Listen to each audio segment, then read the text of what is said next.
네, 오늘도 주의 날을 맞이하여서 예수 그리스도의 몸된 교회를 찾으신 우리 사랑하는 성도 여러분들을 주님의 이름으로 축복합니다. 네, 어떻게 명절 잘 보내셨습니까? 네, 연휴가 긴데 그 연휴를 끊고 나오신 우리 성도 여러분들, 네, 주님의 이름으로 축복합니다. 보니까 새벽에 오신 분도 계신 것 같고요. 해외 나가 계신 분도 있는데 정말 주님께서 건강 주시고 잘 회복하게 하시고 또 남겨진 내일 또 내일 모레 또 쉬죠. 그래서 그 시간 동안 다시 한번 우리 가운데 회복함을 더하여 주시기 바랍니다. 오늘 우리에게 주시는 말씀은 열왕기상 11장 11절에서 13절 말씀입니다. 원래는 어제 해당하는 본문인데요. 오늘 이 말씀을 우리가 묵상하고 이 말씀을 가지고 11장 전체 말씀을 이해한 것이 맞기 때문에 그래서 오늘 이 말씀을 우리가 한번 살펴보도록 하겠습니다. 오늘 우리에게 주시는 하나님의 말씀입니다. 다윗은 평생에 하나님을 사랑했습니다. 하나님을 사랑하여서 하나님을 예배하는 것을 기뻐했고 세상의 첫날보다 주의 전에서 하루가 더 그는 즐겁고 더 기쁘다라고 고백을 합니다. 그리고 하나님을 너무나 사랑하여서 하나님의 성전을 짓기를 원했습니다. 하지만 하나님의 뜻은 그가 아니라 그의 아들을 통해서 성전을 짓게 하는 것이었습니다. 하지만 다윗은 거기서 포기하지 않았죠. 다윗은 하나님의 성전을 위해서 자신의 주어진 것을 하나하나 모아서 재물을 준비하고 그리고 이 성전에 건설하는 데 있어서 필요한 그런 설계도를 그가 만들게 됩니다. 하나님께서는 이 다윗을 사랑하셔서 그래서 그의 아들인 솔로몬에게 그 왕위를 잇게 하셨고 그리고 하나님의 사랑 안에 거하는 그런 다윗을 기억하셔서 이스라엘을 평생에 지켜주셨음을 보게 됩니다. 즉 한 명의 왕이 한 명의 지도자가 하나님을 온전히 사랑할 때 하나님은 그 마음을 받으시고 그의 왕위와 그의 나라를 지켜주심을 우리가 보게 됩니다. 그래서 오늘 우리가 말씀을 사모하고 또 우리가 말씀을 나누면서 먼저 우리가 함께 이런 마음으로 말씀을 보기 원합니다. 우리 대한민국을 기억하면서 또 이 땅에 있는 교회를 생각하면서 또 하나님이 세우신 어떤 지도자들과 리더십을 생각하면서 정말 세우신 한 사람 한 사람이 여호와 하나님을 경외하고 하나님 앞에 겸손하고 겸비한 사람이 될 수 있도록 우리 믿는 사람들은 세상의 기준이 아니라 그 세우신 자리에서 하나님 앞에 바로 서고 그 안에서 하나님만을 높이는 그런 믿음을 따라갈 수 있도록 우리가 그것을 놓고 또 함께 기도하면 좋을 것 같습니다. 네, 하나님은 그 다윗에게 약속을 주셨는데요. 다윗의 후손을 통해서 그 이스라엘 왕위를 계속해서 굳건하게 하실 것이라고 말씀하셨습니다. 그의 자녀들이 하나님을 경외하고 그 말씀대로 살아가면 그 왕위를 한 대 한 대 물러가는 것이 아니라 영원히 그 왕위를 지켜주실 것이라고 약속을 하셨고 하나님은 그 다윗을 기억하시사 그의 아들 솔로몬이 왕이 되게 하셨습니다.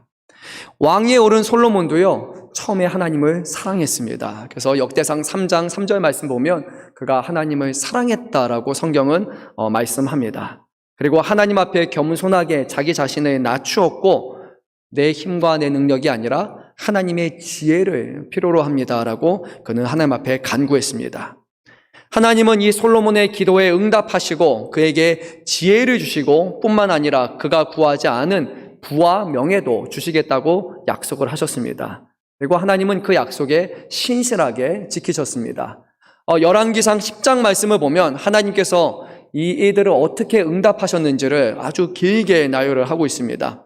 몇 가지만 살펴보면요. 10장 말씀에 이 솔로몬의 지혜와 명성을 듣고 한 여왕이 2400km를 여행해서 그를 찾아오게 됩니다. 스바 여왕으로 잘 알려져 있죠. 그리고 나서 이 여왕이 솔로몬에게 이렇게 말합니다. 자기가 고국에서 들었던 것이 실제 여기 와서 보니까 반도 못 된다라고 그렇게 고백을 합니다. 솔로몬의 지혜에 탐복하였고 그리고 그에게 지혜를 주시는 그리고 또한 그를 이스라엘 왕으로 세우신 하나님 앞에 그가 영광을 돌렸고 그리고 이스라엘 백성은 이와 같이 지혜로운 왕을 지금 왕으로 모시기 때문에 참 축복받은 사람들이라고 그렇게 고백합니다. 많은 사람들이 이 솔로몬의 지혜를 듣고자 하였고 그리고 빈손으로 오지 않고 그에게 예물을 준비해서 왔습니다. 부귀와 영광이 솔로몬을 따랐습니다. 하나님은 그 약속에 신실하게 응답하셨습니다. 하나님은 솔로몬에게 지혜와 부귀와 영광을 주셨지만 다만 한 가지는 조건부로 두셨어요. 바로 솔로몬이 그의 아버지 다윗처럼 전심으로 하나님을 섬기고 그분의 말씀 가운데 순종할 때 그의 왕위를 영원하게 하시겠다고 하셨습니다. 하지만 우리가 이스라엘 역사를 통해서 알 수 있는 것은 이 솔로몬이 왕위가 끝나고 그리고 나서 그의 아들 르호보암이 이제 왕위에 오르게 되는데 그 직후에 이스라엘은 남과 북으로 이제 분열되고 맙니다. 그리고 끝까지 이스라엘은 하나 되지 못한 채 각각 아수르와 바벨론에 의해서 멸망을 당하게 됩니다. 하나님은 이스라엘과 함께 하시고 이 나라를 영원히 지켜주실 것이라고 말씀하셨지만 결국 하나님의 손에서 떠난 나라가 되어서 세상에 버려지게 됩니다. 무엇이 문제였을까요? 이스라엘이 분열한 원인이 무엇일까요? 그 이유가 바로 오늘 말씀에 있습니다. 하나님은 약속에 신실하셨지만 솔로몬은 그의 마음을 돌이켜서 하나님이 아니라 세상을 그가 향했기 때문입니다. 하나님은 무려 2번이나 솔로몬에게 직접 나타나셨는데요. 그래서 그의 마음을 돌이키고자 하셨고 하나님은 명령하셨지만 솔로몬은 끝까지 자신의 마음을 하나님께로 돌이키지 않게 됩니다. 근데 솔로몬은 어리석은 사람이 아니잖아요. 그 누구보다 지혜로운 사람이었어요.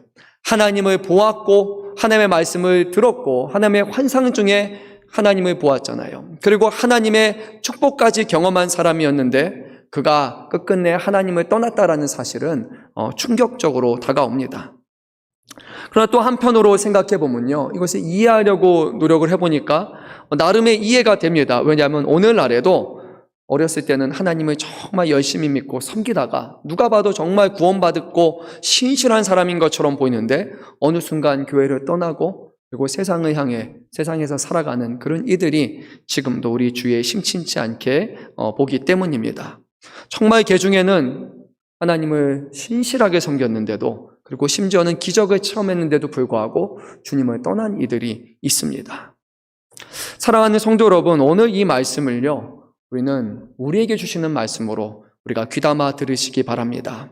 그래서 솔로몬과 같이 또는 하나님을 열심히 잘 믿다가 하나님 품을 떠난 어떤 아무개가 아니라 끝까지 하나님 앞에 신실한 사람 되기를 간절히 소망합니다. 오늘 말씀을 우리의 삶에 비추어 보면서요, 혹여라도 이 자리가 하나님께서 솔로몬에게 2번 나타나셔서 그의 마음을 회유하시는 것 같은 그런 상황이라면요, 오늘 이 자리가 우리를 하나님 품으로 다시 한번 부르시는 그 자리라고 여겨진다면요, 하나님 앞에 돌아가기를 바랍니다. 하나님 앞에 우리의 마음을 온전히 들으시길 바랍니다. 선하신 주님께서 오늘 이 자리에 모인 우리 사랑하는 성도들 한 사람 한 사람과 함께 하시고 우리의 마음을 어루만져 주시기를 간절히 소망합니다. 솔로몬의 문제는 무엇이었을까요? 왜 솔로몬은 하나님을 떠났을까요? 도대체 뭐가 무엇이었을까요? 신앙 안에서 믿다가 떠난 사람들을 보게 되면 교회 안에서 성도들과 어떤 다툼도 있게 되고 상처를 받는 일에서 떠나가기도 합니다. 아니, 정말로 예수 믿는 사람이 어떻게 이렇게 행할 수 있을까라는 거에 상처받아요. 그래서 떠나는 사람도 있고요. 그리고 개중에는 목회자의 어떤 탈선과 목회자의 잘못으로 인해서 그래서 상처받고 떠난 이들도 있습니다. 더러는 아무 이유 없이 떠나기도 하고 세상이 더 좋아서 떠나는 이들도 있죠. 그러면 솔로몬의 문제는 뭐였을까요? 10장 23절을 보면요, 성경은 솔로몬에 대해서 이렇게 말씀합니다. 솔로몬 왕의 재산과 지혜가 세상의 그 어느 왕보다 큰지라, 그렇게 말씀해요. 그러니까 솔로몬은 지금 물질적인 어려움 때문에 하나님을 떠난 것도 아니었고, 솔로몬은 하나님을 아는 지혜와 세상 가운데 그 지혜가 부족해서 하나님을 떠난 것도 결코 아닙니다. 그리고 성경 말씀을 쭉 봤는데 솔로몬이 몸이 불편해서 중병을 앓았더라라는 그런 말씀도 없습니다. 즉 솔로몬은 지금 뭐가 부족해서 하나님을 떠난 것이 결코 아니었어요. 오히려 솔로몬은 그 누구보다도 모든 것을 넘치도록 풍족하게 받은 그런 사람이었습니다. 그런데 오히려 이것이 솔로몬에게 걸림돌이 됩니다. 하나님께서 모세를 통해 주시는 그 말씀인 신명기 17장 또 17절 이하의 말씀을 보면요, 앞으로 이스라엘이 가나안 땅에 들어가서 시간이 흘러서 왕이 세워지게 될 때 왕이 금해야 될 것이 있다라고 말씀하셨는데 많은 것 중에 특별히 3가지를 하나님은 언급을 하셨습니다. 한 가지는 이스라엘의 왕은 아내를 많이 두지 말라라고 얘기를 하셨습니다. 또 한 가지는 뭐였냐면 이스라엘의 왕이 되면 금과 은을 너무 많이 두지 말라라고 하나님은 말씀하셨어요. 또 한 가지는 왕이 말과 병거를 두어서 하나님이 아니라 군사적인 것을 의지하지 말라라고 하나님은 분명히 말씀을 통해서 경고를 하셨습니다. 근데 말씀을 잘 보니까요, 솔로몬은 이 세 가지가 넘치고 풍족했던 사람입니다. 하나님 앞에 재물을 갖는 것 자체가 잘못이 아니라, 또 하나님 앞에 어떤 우리가 군사를 갖는 것 자체가 잘못이 아니라 이것을 의지하지 않고 하나님만을 바라보고 의지해야 되는데, 솔로몬 왕은 자기에게 주어진 재물을 많이 의지하게 됐고 자기에게 더 많은 병거와 말을 구비를 하고 예루살렘과 다른 성에 보내서 그것을 호의처럼 여기면서, 그리고 너무나 많은 재산이 너무나 많아서 그 자신의 개인적인 재산을 지키기 위해서 창고를 많이 만들 만큼, 굳고 성을 만들 만큼 너무 부유했기 때문에 그의 마음속으로 하나님을 점점 멀어지게 합니다.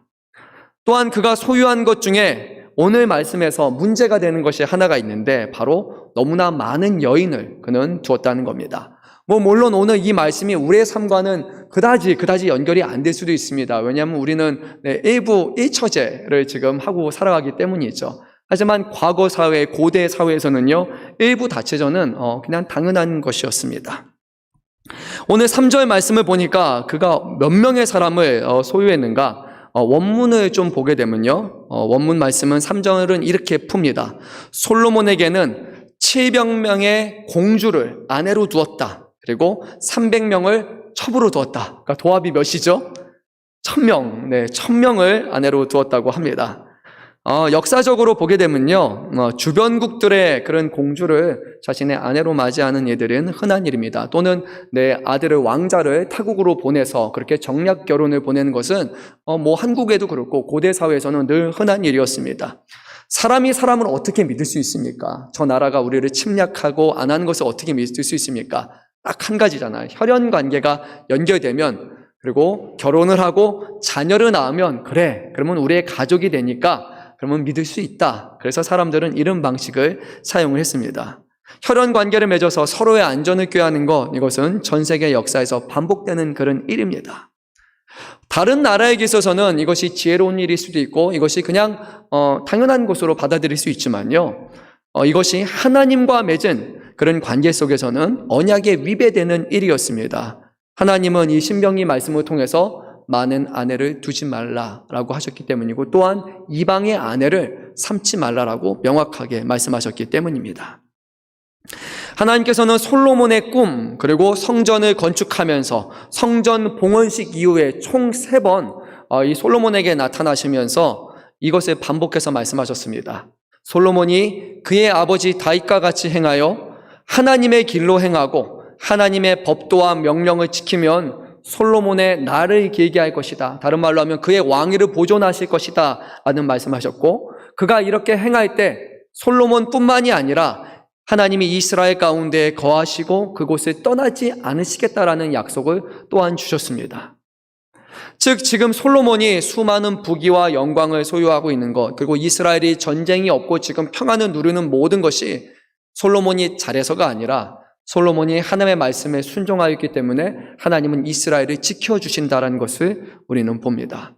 다른 말로 하면 솔로몬이 하나님 앞에 온전히 믿음으로 살아가는 그 기간만큼 하나님은 그와 함께 하시며 이스라엘을 지켜주신다는 거예요. 하지만 반대로 솔로몬이 하나님으로부터 떠나게 될 때 모든 평안과 모든 부귀와 영화는 다 사라지게 됩니다. 근데 솔로몬은 안타깝게도 하나님의 말씀을 그에게 가까이 두지 않고 많은 여인을 아내로 둠으로써 하나님의 말씀을 어겼습니다. 신명기 17장 17절 상반절 말씀입니다.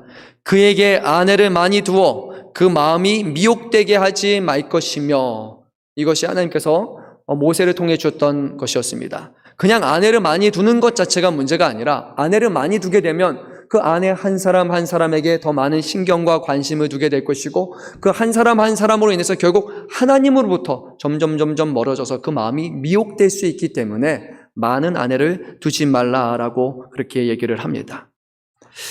하지만 고대 사회에서 일반적으로 왕은 그 당시에 많은 아내를 두었습니다. 특별히 자신의 재력과 비례해서 많은 아내를 두었습니다. 그리고 많은 아내를 두는 것, 그러고 나면 많은 손자들이 있기 때문에 그것을 통해서 자신의 어떤 명예와 부를 다른 사람들에게 증명하고자 했습니다. 그래서 오늘 이 솔로몬의 무려 700명의 아내와 또 300명의 후궁이 있는 것을 700명의 후궁과 또 300명의 첩이 있는 것을 볼 때 솔로몬은 정말로 많은 재산과 또 부를 그리고 명예를 거느렸음을 인간적인 기준으로 그랬음을 우리는 볼 수 있습니다. 근데 분명히 솔로몬은요, 하나님으로부터 무엇을 받았습니까? 선물로 뭘 받았죠? 지혜를 받았습니다. 그러니까 솔로몬이 모세의 율법을 알았을까요? 몰랐을까요? 당연히 잘 알았을 거예요. 그렇죠? 그 누구보다 지혜로운 사람이었으니까 전무후무한 지혜였고, 그리고 이스라엘의 왕이 되면 뭐를 가까이 두라고 했습니까? 하나님의 율법을 등사본을 만들어서 늘 머리 곁에 두면서 가까이 하라고 말씀하셨으니까, 그러니까 솔로몬은 말씀을 잘 알고 율법을 누구나 묵상하는 그런 사람이었을 것입니다. 모세의 율법에 대해서는 짐작하건대 솔로몬은 전문가라 할 수 있는 그런 사람이에요. 지식이 뛰어났지만 문제는 무엇인가 하니 자신에게 주신 그 지혜와 지식에 따라 그가 행동하지 않았다라는 겁니다. 하나님의 주시는 그 지혜를 세상을 살아가는데, 세상의 방식을 쫓는데 사용을 했습니다. 더 큰 문제는 이 많은 여인들이 이스라엘 사람들이 아니라 본토 출생이 아니라 이방 출신이라는 것입니다. 우리 한번 본문의 1절 말씀을 한 목소리로 읽도록 하겠습니다. 솔로몬 왕이 바로의 딸 외에 이방의 많은 여인을 사랑하였으니 곧 모함과 암몬과 에돔과 시돈과 헷 여인이라. 네.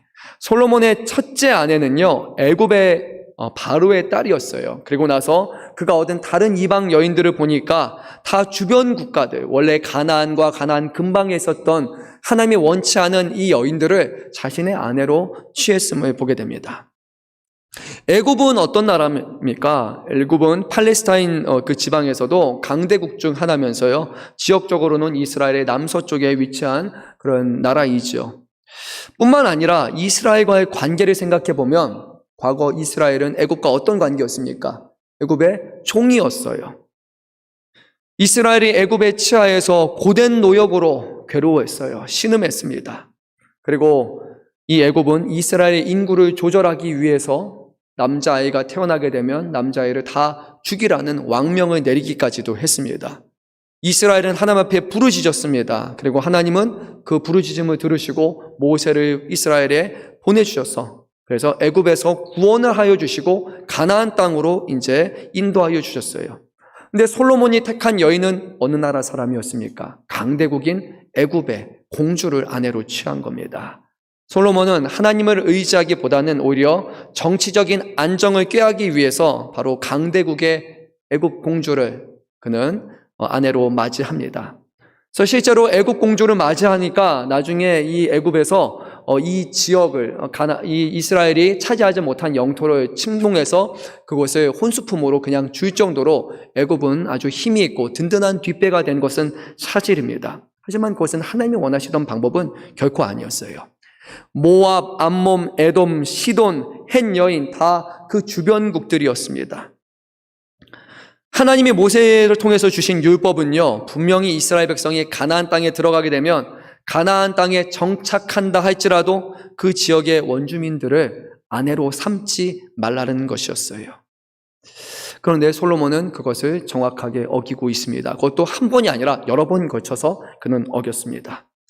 하나님께서는 왜 이방 여인을 아내로 삼지 말라고 하셨을까요? 그냥 말과 언어, 풍습이 다르니까 아니면 피부색이 좀 다르니까 그래서 아내로 삼지 말라고 하셨을까요? 예전에 제가 이제 고등학교를 미국에서 나왔는데 저희 학교가 아주 보수적이고 좀 문자적으로, 성경을 문자적으로 지키는 그런 학교였어요. 그래서 그 학교에는 좀 특별한 학교 규정이 하나 있었는데, 연애를 할 때, 같은 나라 사람이 아닌 다른 사람하고는 절대 연애가 불가능해요. 그러니까 한국 사람하고 일본 사람도 안 되고, 한국 사람하고 중국 사람도 안 되고, 서양 사람 다 안 되고, 오직 같은 사람들끼리만 만날 수 있다라고 그렇게 아주 강경하게 했어요. 그게 연애를 하는 사람한테는 의미가 있고, 연애하지 않는 사람한테는 별로 상관이 없지만, 그래서 아마 여러분들 아실 거예요. 우리 한국에 좀 유명하신 목사님 중에 김장한 목사님이라고 계시죠. 네. 아내 되시는 분이 어느 나라 사람이세요? 네, 미국 분이세요. 그래서 나중에 제가 기억하는 것은 학교에서 제명 처리가 됐어요. 왜냐하면 그게 받아들여지지 않기 때문이에요.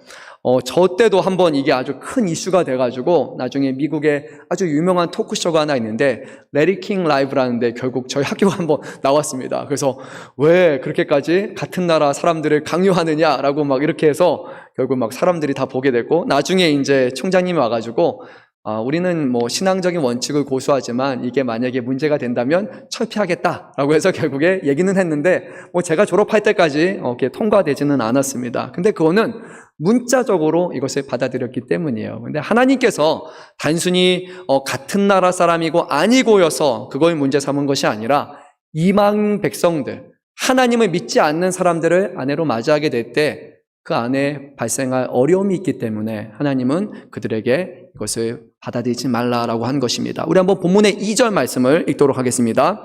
여호와께서 일찍이 이 여러 백성에 대하여 이스라엘 자손에게 말씀하시기를 너희는 그들과 서로 통혼하지 말며 그들도 너희와 서로 통혼하게 하지 말라. 그들이 반드시 너희의 마음을 돌려 그들의 신들을 따르리라 하리라 하셨으나 솔로몬이 그들을 사랑하였더라. 아멘.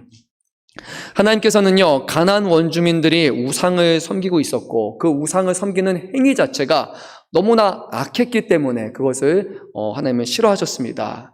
우상을 섬기는 방식이 자신의 자녀들을 인신제사로 드리는 것이었어요. 그런 악한 풍습들을 쫓았기 때문에, 그리고 그 악이 이곳에 창궐했기 때문에 하나님은 그들을 쫓아내시고 이스라엘 백성에게 이 땅을 주신 것입니다.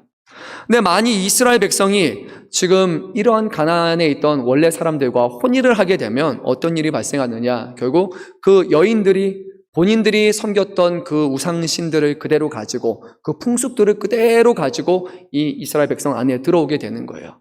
근데 고대 사회에서는요, 모든 사람들은 다 신을 섬기는 것이었으며 섬기는 것이 선택사항이 아니라 당연한 것이었어요. 신의 존재를 다 믿고 있었고 우상신이든 하나님이든 모든 사람들은 다 신이 있다고 믿었어요. 그런데 평생에 다른 신을 섬기던 사람이 이스라엘에 들어와서 하나님을 섬긴다, 이것은 잘 일어나지 않는 일이었습니다. 그러니까 이방의 아내와 결혼하게 되면 그 이방의 아내는 자기 신을 그대로 가지고 와서 그 가정에서도 이방 신을 섬기고 예배하는 그런 문화가 생기는 거예요. 근데 거기서 끝나는 것이 아니라 이제 그 이방 신에 대한 영향력이 점점 가정에서 커지게 되고, 나중에 급기야 어떻게 되느냐, 남편이 하나님을 버리고 가정을 버리고 이방 신을 섬기는 일들이 이 안에서 일어나게 되는 거예요. 그래서 하나님께서는 이것을 아셨기 때문에 이스라엘 민족 안에 우상과 배교를 막으시기 위해서 이 여인들을 받아들이지 말라라고 하셨습니다. 하나님은 모세를 통해서 이것을 이미 경고하신 바 있었습니다. 출애굽기 34장 16절 말씀을 제가 읽습니다. 내가 그들의 딸들을 내 아들들의 아내로 삼음으로 그들의 딸들이 그들의 신들을 음란하게 섬기며 내 아들에게 그들의 신들을 음란하게 섬기게 할까 함이니라. 그런데 오늘 2절 말씀을 보면 솔로몬은 이러한 경고에도 불구하고 자신의 이방 아내들을 사랑했다라고 말씀합니다. 근데 아내의 수가 몇이었다고요? 1000명, 그러니까 무척 많은 사람들을 사랑해야 됐습니다. 이방 여인들을 각자 한 사람 한 사람 자신의 우상들을 가지고 있었기 때문에 누군가를 사랑한다라는 것 자체는 그 사람이 가지고 있는 것들을 그대로 존중하고 받아들여주는 것이죠. 거기서 문제가 발생하기 시작을 합니다. 솔로몬은 이방 아내들을 사랑하고 받아들여주고 그들의 신들도 이제 받아들여지게 됩니다. 그 결과는 3절, 4절에서 두 가지 양상으로 나타납니다. 먼저 3절 말씀을 보면요, 솔로몬의 여인들이 왕의 마음을 돌아서게 했다라고 3절에 기록되어 있습니다.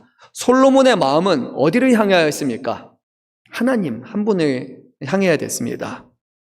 하나님께서 우리 모세에게 주셨던 말씀을 보게 되면요, 이렇게 말씀하셨습니다. 신명기 6장 5절 말씀입니다. 너는 마음을 다하고 뜻을 다하고 힘을 다하여 내 하나님 여호와를 사랑하라. 이것이 모세가 이스라엘 백성에게 전했던 말이에요. 오직 여호와 하나님만이 우리의 유일한 하나님이시니까 너는 마음 다하고 뜻을 다하고 힘을 다해서 내 하나님을 사랑해야 되고, 하나님을 사랑하는 것이 이 세상에 누구를 사랑하는 것보다 더 우선순위가 되어야 된다는 것을 분명히 했습니다. 근데 솔로몬이 자신들의 아내들을 더 사랑하기 시작했고, 하나님을 향해야 될 마음이 이제는 아내들을 더 많이 향하게 됩니다. 근데 거기서 끝이 아니라 이제 4절 말씀을 보게 되면요, 그 결과로 그런 시간들이 오래오래 흘러서 솔로몬이 이제는 나이가 들었을 때, 그때 어떤 일이 발생했느냐, 이 여인들이 솔로몬의 마음을 돌려서 이제는 그들이 믿고 있는 신을 따르게 했다라고 성경은 그렇게 말씀합니다. 솔로몬이 젊었을 적에 그는 분명 그의 마음이 하나님을 향했습니다. 열왕기사 3장 3절 말씀 제가 있습니다. 솔로몬이 여호와를 사랑하고 그의 아버지 다윗의 법도를 행하였으나 산당에서 제사하며 분향하더라. 솔로몬의 마음이 하나님을 향했을 때는요, 그것이 어떻게 드러나느냐, 하나님의 말씀에 대한 순종, 그리고 하나님을 향한 예배로 드러났습니다. 하나님을 향해야 되는 그 사랑이 이제는 아내들을 향하는 순간 하나님의 말씀에 사라지게 되고, 그의 마음이 이방신들을 향하는 순간 이제 이방신을 위한 신전을 짓고 이방신들을 예배하는 것으로 변화됩니다. 분명 솔로몬은 그 마음을 지켜서 그가 나이를 해를 거듭할수록 하나님을 더 깊이 사랑하고 하나님을 더욱더 온전히 섬기며 사랑해야 됐지만, 그는 하나님보다 자신의 곁에서 자신을 만족시켜 줄 수 있는 여인들을 더 많이 사랑하게 되었고, 결국 그의 마음은 하나님으로부터 완전히 돌아서게 됩니다. 근데 솔로몬의 죄는 하나님을 떠난 것뿐만이 아니라 더 심각한 죄는 그가 하나님을 대신하여서 그 자리를 다른 이방신들로 채워간 것이에요. 존 칼빈이 얘기한 것처럼 우리의 마음은 우상의 공장이라고 얘기하잖아요. 우리가 하나님을 떠난다고 해서 우리의 마음이 아무것도 없는 것이 아니라 우리의 마음은 그 자리를 다른 것으로 채우고 또 채웁니다. 하나님을 신으로 섬기지 않으면 그러면 우리는 재물을 신으로 섬길 수도 있고, 사람의 관계를, 그리고 우리에게 주어진 어떤 인생의 목표, 그리고 권력을, 다양한 것을 우리는 그 마음의 중심으로 놓고 그것을 신처럼 생깁니다.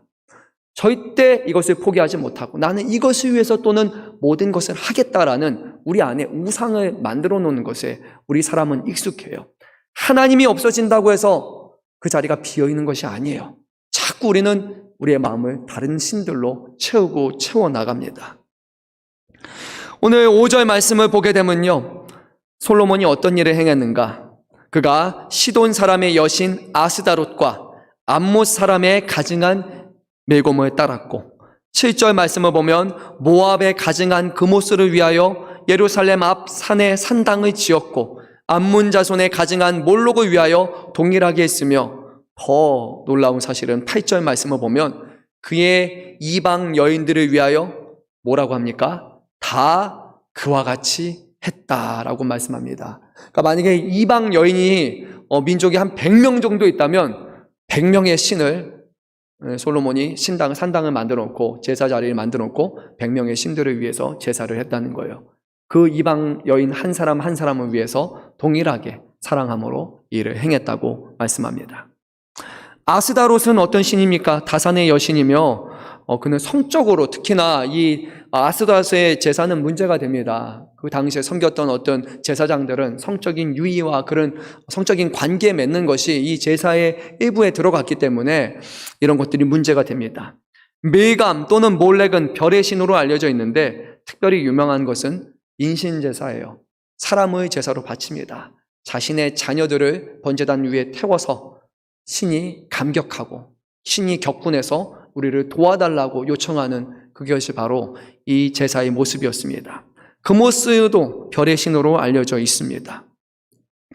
첫 시작은 아마도 한 명의 여인의 청을 들어주는 것이었을 겁니다.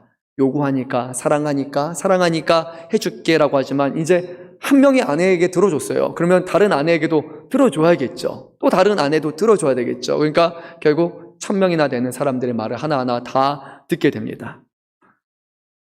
오늘 말씀을 보면 이방 여인이 섬기는 신들의 숫자만큼 솔로몬은 예루살렘 앞 산에다가 산당을 지었다고 말씀합니다. 예루살렘 앞 산은 어디인가 하면요, 예루살렘에 보게 되면 성전산이 하나 있어요. 하나님 위해서 세운 성전산, 성전이 있고 바로 거기를 맞은편에 보게 되면 또 하나의 산이 있는데 그곳에다가 이방을 향한 산당을 만든 겁니다. 하나님 앞에 우상을 무수하게 만들어 놓은 채 그곳에서 제사를 드린 겁니다. 솔로몬은 하나님도 예배하고 하나님도 제사하고 또한 이방 신들도 제사를 하는 그런 악행을 벌이게 됩니다. 그런데 더 충격적인 사실이 무엇인지 압니까? 하나님께서는 솔로몬이 하나님을 떠날 때 하나님이 가만히 침묵하신 것이 아니라 2번이나 그에게 나타나셔서 다른 신을 따르지 말라라고 하나님이 경고하셨다는 겁니다. 우리 한번 본문의 9절 10절 말씀을 읽도록 하겠습니다.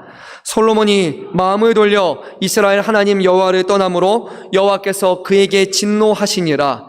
여호와께서 일찍이 2번이나 그에게 나타나시고 이 일에 대하여 명령하사 다른 신을 따르지 말라 하셨으나 그가 여호와의 명령을 지키지 않았으므로.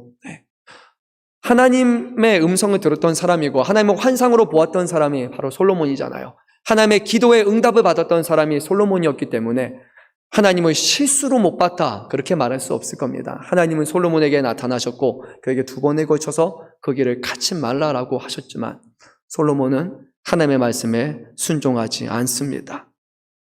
잘못된 길을 걸어가고 있지만 하나님은 회유하셨지만 솔로몬은 끝까지 그 길을 걸어갑니다. 그 이유는 한 가지예요. 그의 마음이 하나님으로부터 완전히 떠났기 때문입니다. 하나님이 없어도 괜찮다라고 여겼기 때문이고 하나님 외에도 이미 그에게는 수많은 신들이 있었기 때문이에요. 하나님만이 이스라엘의 유일한 신이 아니었기 때문에 이제 하나님의 말씀에 귀 기울여 듣지 않게 됩니다. 자신을 위한 수많은 신과 우상을 만들어 놓은 채 자기를 기쁘게 하고 자기가 원하는 일을 이제 행하게 됩니다. 솔로몬은 갈급한 상황이 아니었습니다. 이미 하나님이 주시는 지혜가 있었고 부가 있었습니다. 얼마나 부자였든지 금이 그냥 성경의 말씀을 보게 되면 이 예루살렘 안에 은이 얼마나 많았든지 은이 뭐처럼 됐다고 여러분 들어보셨습니까? 은이 돌과 같이 됐다고 말해요. 너무 많으니까요, 은이. 그리고 무역을 통해서 금이 매년마다 어마어마하게 들어오게 됐고요. 말과 병거가 가득하고 너무 금이 많아서 금을 가지고 와서 방패로 만나서 그냥 보관할 만큼 금이 많았고 그 자신의 재산을 축적하기 위해서 성을 만들어야 됐고 창고를 만들어야 됐고 그리고 그의 보좌를 보게 되면 거기에다가는 상아로 만들고 금으로 치장을 한 다음에 올라가는 계단까지 만들어 놓을 정도로 너무 돈이 많아서 부유했다라고 성경은 그렇게 말씀합니다. 하나님의 필요가 없습니다. 지혜롭고 명예와 권세와 모든 것을 가졌기 때문에 하나님을 아쉬워하지 않는 것을 그가 보게 됩니다. 하나님은 솔로몬이 한 번 죄를 범한다고 해서 그를 심판하시고 약속을 철회하시는 하나님이 결코 아니에요. 하나님은 직접 나타나셨습니다. 하나님이 무엇이 아쉬워서 하나님이 먼저 나타나셔서 그에게 그 길이 아니니까 돌아오라고 하셨겠습니까? 오직 하나님이 솔로몬을 사랑하셨기 때문이 아닙니까? 신이 사람에게 나타났는데 사람이 신을 거절할 때 신은 얼마나 부끄러운 존재가 되겠습니까? 말이 되질 않는 겁니다. 하지만 하나님께서는 솔로몬을 사랑하셨기 때문에 하나님은 그에게 나타나시기까지 했습니다. 하지만 솔로몬은 끝까지 하나님의 명령을 지키지 않았습니다. 그리고 하나님과 솔로몬 사이에 맺은 언약은 관계는 이제 깨어지고 맙니다. 파기가 되었습니다. 하나님은 솔로몬의 순종을 근간으로 해서 솔로몬의 왕위를 지키시고 이스라엘의 평화를 주시겠다고 말씀하셨는데 이제 솔로몬의 왕위가 무너지게 됩니다. 다윗의 후손을 통해서 통일 왕국을 다스리는 것이 아니라 이제 민족이 갈라지게 됩니다. 남과 북으로 흩어지고 솔로몬의 아들은 딱 한 개의 지파만 그가 소유하게 됩니다. 유다 지파만이 남게 됩니다. 뿐만 아니라 이스라엘의 평화가 사라지게 됩니다. 오늘 11장 이어지는 말씀을 보게 되면 3가지의 문제가 이제 거기에 도사리고 있음을 보게 됩니다. 하나님이 지켜주실 때 이스라엘은 평안했지만 솔로몬은 자기의 능력이라고 생각했고 그리고 하나님은 그것을 철회하심으로 말미암아 누가 진짜 이스라엘 하나님이고 솔로몬이 이 많은 부귀영화를 누리게 된 게 바로 누가 행하신 것인지를 그에게 깨닫게 하셨습니다. 하지만 하나님은 자비하신 하나님입니다. 노하기를 더디하십니다. 인자가 진실이 많으신 하나님이십니다. 그래서 하나님께서는 솔로몬의 왕위를 바로 패하지 않으셨습니다. 성경은 이렇게 말합니다. 하나님께서 다윗을 기억하셔서 지금 그의 왕위를 빼앗지 않으셨다. 그리고 모든 지파를 다 넘겨주는 것이 아니라 다윗을 생각해서 한 지파를 남겨두겠다라고 말씀하셨습니다. 여러분들이 오늘 말씀을요 차근차근 묵상하면요 계속해서 비교되는 것이 하나가 있습니다. 두 사람이 비교가 됩니다. 바로 다윗과 솔로몬 두 사람이 계속해서 비교가 됩니다. 하나님은 다윗에게는 성전을 건축을 허락하지 않으셨고 그의 아들 솔로몬에게는 허락하셨고 뿐만 아니라 하나님께서는 다윗에게 주지 않았던 지혜와 부귀와 영화까지도 솔로몬에게 주셨습니다. 다윗의 왕에 오르는 과정은 정말로 험난했잖아요. 사무엘을 통해서 기름을 부었지만 그렇다고 왕위에 오른 게 아니었잖아요. 그 이후로부터 다윗은 쫓겨다녀야 됐잖아요. 사울 왕의 죽임을 계속해서 죽이려고 하니까 도망가고 도망가야 됐습니다. 정말 힘겹게 도망가다가 그는 헤브론의 왕이 되고 그 다음에 시간이 흘러서 이스라엘의 왕이 되었잖아요. 왕이 됐다고 해서 편안하지 않았습니다. 그의 평생에 수많은 전쟁을 해야 됐습니다. 하나님이 약속하신 그 땅을 차지하는 그 전쟁을 계속해야 됐고 평생의 전쟁을 계속했기 때문에 실제로 다윗 시대에 그 이스라엘의 영토가 어마어마하게 확장이 됩니다. 원래 사울 왕 때 주었던 거에 2배가 더 추가가 되었습니다. 그만큼 다윗은 끊임없이 전쟁을 했던 사람이에요. 또한 자신을 반역하는 아들로부터 이스라엘을 지켜내기 위한 전쟁을 벌인 만큼 평생에 다윗은 그렇게 힘겹게 살아야 됐던 사람입니다. 하지만 솔로몬은 그냥 모든 것이 주어졌습니다. 왕이 되었습니다. 지혜와 부귀와 영화를 받았습니다. 하나님의 평강을 주셔서 전쟁이 없었습니다. 솔로몬이 받은 축복과 다윗이 받은 복을 비교할 수가 없을 만큼 솔로몬에게 더 많은 것을 주셨습니다. 하지만 안타깝게도 솔로몬은 하나님을 저버렸고 다윗은 끝까지 신실하게 하나님을 쫓았음을 보게 됩니다. 가진 것이 중요한 것이 아니라 하나님을 얼마나 사모하고 사랑하느냐가 중요한 것입니다. 물론 다윗도 큰 죄를 범합니다. 대표적으로 밧세바를 아내로 취하였고 그 과정에서 우리아를 죽음으로 몰아넣었죠. 그리고 마지막에 말년에 그는 하나님을 의지하지 않고 인구조사를 해서 또 그 재앙을 초래하기도 했습니다. 다윗도 죄를 범합니다. 2번의 큰 죄를 범했습니다. 하지만 다윗이 끝까지 잘한 것이 하나 있습니까? 여러분 뭔지 아십니까? 다윗이 잘한 거? 회개였어요. 회개하는 거였어요. 다윗은 회개하고 하나님 앞에 돌아오는 사람이었습니다. 하나님이 나단 선지자를 보내서 책망하실 때 다윗은 그곳에서 엎드려서 하나님 앞에 회개했던 사람입니다. 다윗은 죄가 없어서 하나님이 그 마음에 합하게 받아들인 것이 아니라 다윗은 자신의 죄를 인정하는 사람이었고 그리고 그 죄에서 돌이키는 사람이었기 때문에 하나님은 그를 기뻐하셨던 거예요.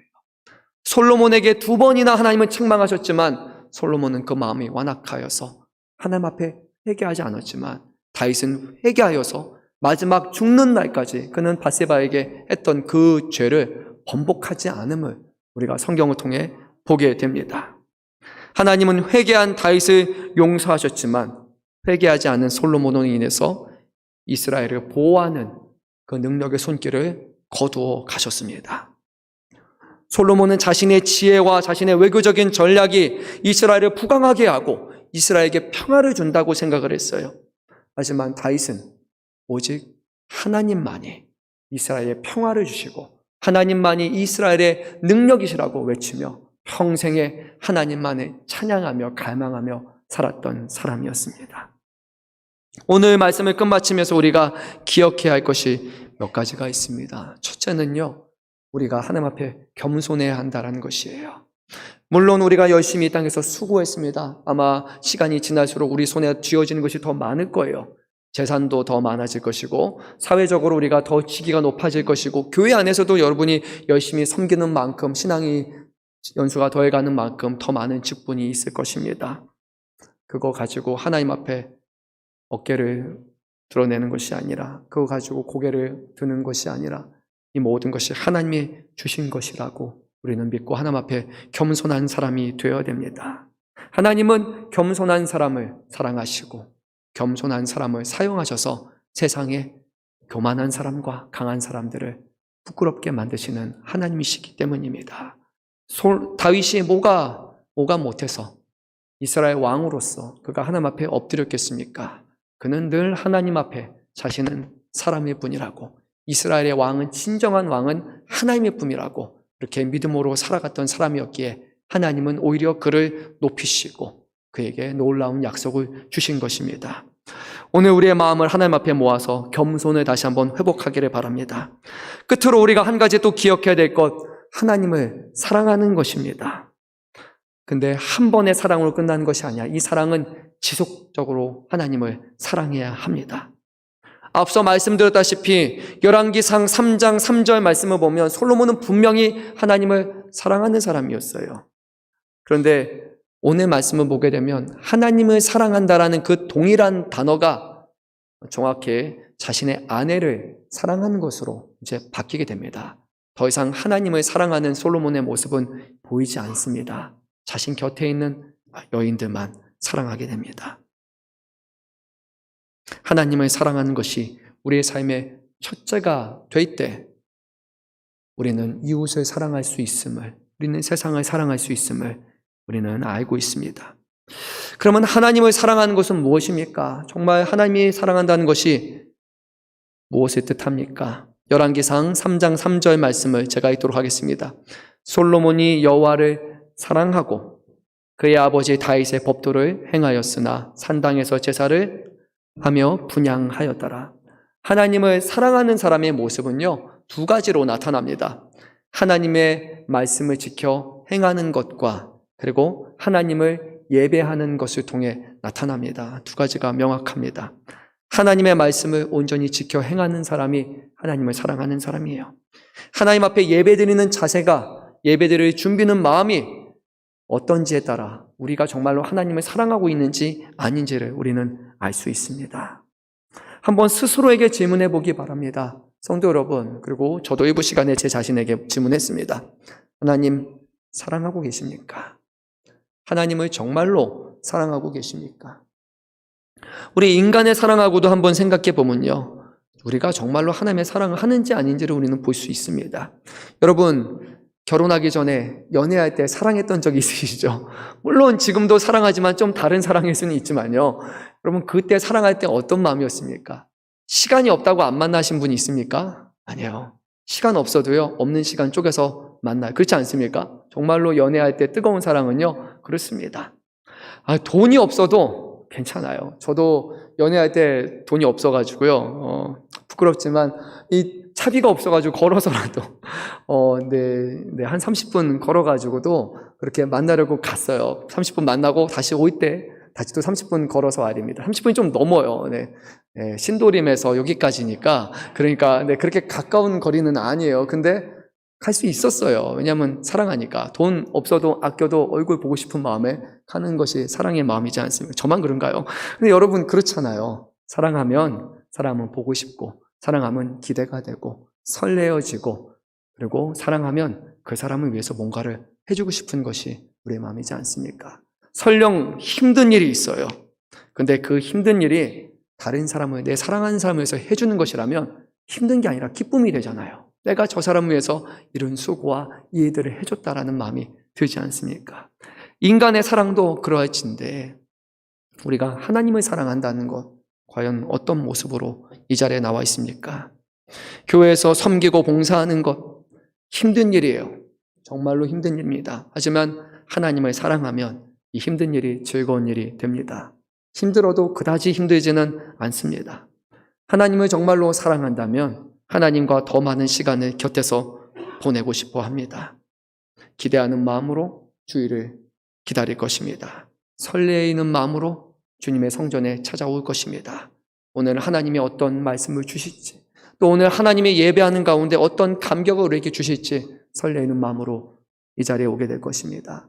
여러분, 찬양할 때 기뻐서 눈물 흘렸던 시간들 있지 않습니까? 찬양하는데 하나님의 어려움 만져주심과 하나님이 함께 하신다는 확신 속에서 전심을 다해서 목소리 높여서 하나님을 찬양하고 때로는 뛰면서 찬양했던 분들도 있을 것입니다. 교회에서 섬기고 봉사할 때 힘들지만 그래도 뭐가 좋아서 별거 아닌데 옆에 창틀 닦는 거, 바닥에 있는 거 하나 줍는 거, 그리고 식사 준비하는 거, 바자회 하는 거, 피곤하고 지치지만 그래도 즐거웠던 시간들 왜 그렇습니까? 하나님을 사랑했기 때문에, 하나님을 사랑하기 때문이 아닙니까? 사랑을 하면 우리의 우선순위가 바뀝니다. 하나님이 우리를 사랑하시기 때문에 하늘의 영광과 보좌와 하늘에 있는 모든 찬양을 다 내버려 두신 채 그 하나님께서 이 땅에 우리 인간들이 사는 죄악된 곳에 육신의 몸으로 그 아들을 보내셔서 우리를 위해서 죽기까지 희생하시고 순종하신 것 아닙니까? 그래서 성경은 하나님이 우리를 이처럼 사랑하사 독생자를 보내셨으니 라고 성경은 말씀하지 않습니까? 다만 하나입니다. 사랑 때문이었습니다. 오늘 하나님이 우리에게 요구하는 것도 다른 것이 아닙니다. 하나님을 사랑하는 것입니다. 하나님을 사랑할 때 우리의 예배가 살아날 것이고 하나님을 사랑할 때 우리가 이곳에 드리는 찬양도 진정으로 기쁨으로 드리는 사랑이 됩니다. 하나님을 사랑하지 않을 때 형식, 경건의 모양만 있는 그런 껍데기가 되는 예배가 될 수 있습니다.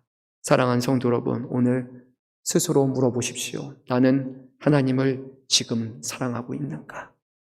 만약에 자신할 수 없다면, 네라고 말할 수 없다면 오늘 하나님 앞에 도우심을 구하십시오. 하나님, 사랑을 회복시켜 주십시오.